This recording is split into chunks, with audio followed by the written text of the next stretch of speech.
The number of people in the hospital with the virus is starting to overwhelm that healthcare system there.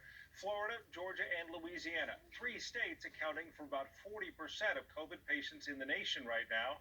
And Texas is another trouble spot. For the 22nd day in a row, hospital numbers went up there, and now medical centers are looking to send patients elsewhere. Colorado has not reached that point, but our hospitals are getting requests from other states to take in ICU patients. 9 News reporter Darius Johnson speaks to a doctor who is caring for some of them. Hospitals in Colorado are starting to admit more patients into intensive care units due to COVID and its variants. I personally have not taken care of a patient in the last 2 months that has had the vaccine.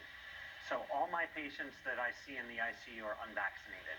Some patients at National Jewish and Denver Health are not Coloradans. Parts of the country have really been hit hard, and in those states, ICU beds just aren't available. And so we've been asked to help offload those ICUs, either by taking patients that don't have COVID to make room for ones that do, or by taking COVID patients. Dr. Bill Jansen oversees the critical care unit. He's currently caring for some of those out-of-state patients who aren't necessarily sicker, but younger. Just yesterday, for example, I saw a patient from Oklahoma, another one from Texas. That's where they are getting the most calls. Some calls have come from as far as Alaska and Florida. However, they are concerned about what the next few weeks could look like. Most of our ICUs are already full. And so it's been increasingly difficult for us to help other states because our ICUs are already at capacity. Dr. Jansen calls this deja vu. I thought we'd seen the worst of it, and very surprised and disappointed to be in this state again where we're just seeing an increasing number of cases. An uptick with the same message. If you haven't had the vaccine and you can get it, please do so. It's a game changer. I'm Darius Johnson, 9 News. The Colorado Hospital Association says right now they are not tracking the number of out-of-state patients that are here in Colorado. And Denver's public safety director today said that DPD officers could be fired for failing to get the COVID vaccine.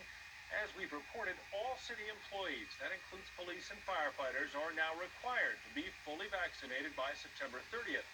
The police department says at this point they don't know exactly how many of the officers have been vaccinated.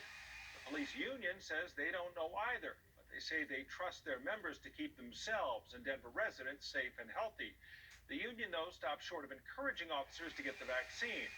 Denver's public safety director says he's hoping that all DPD officers decide to get vaccinated, and says he's prepared to act if they don't. Are you prepared to fire police officers? Probably a bunch of them need to be fired for other reasons anyway. Again, I'm prepared to discipline whatever that means. So our discipline matrix goes from the smallest amount of discipline to up into termination, and so whatever that means, I will do it. That is my job. The city's COVID vaccine mandate does allow for certain medical and religious exemptions. The latest jobs report showed a bigger than expected